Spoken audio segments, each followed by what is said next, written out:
The Royal Tantra on the Brilliant Diffusion of Majestic Space, from the Nima Chobum, translated by Christopher Wilkinson and read by Angus Cargill. Do not work on anything else but this. Working and working, there is no end to it. If we do not work on anything other than this, we will not need to attain the status of Buddhahood. That which is called a human is a Buddha. If we do not understand what it means to be inseparable, we may work on it for an eon, but we will not succeed. When we abide in the intent of inseparability, we may wander through the world, but we will not be lost or separated. The unborn and unending is taught in various ways.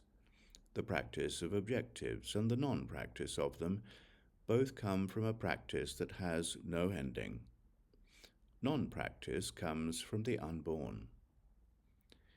We may depend on a place or not depend on one. These come from a dependence that has no end.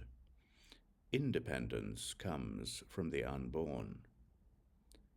Our true natures may be contrived or uncontrived. They arise from contrivance that has no ending. The uncontrived comes from the unborn, to go beyond the Dharma or not to go beyond it. Going beyond it arises from the unending. Not going beyond it arises from the unborn. To demonstrate miracles or not to demonstrate them. Demonstrating them arises from the unending. Not demonstrating them arises from the unborn.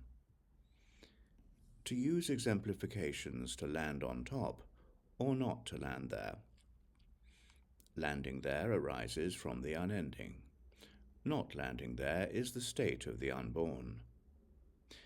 To be free or not to be free of the exaggerations of demarcations. Not being free of them arises out of the unending. Being free of them arises out of the unborn. To go around or not to go around a single true nature. Going around comes from the unending. Not going around is the space of the unborn. A single essence has both happiness and sorrow. Sorrow comes from the unending. Great bliss is the state of the unborn. A single characteristic has both appearance and emptiness. Appearance arises from the unending. Emptiness is the dominion of our unborn mother.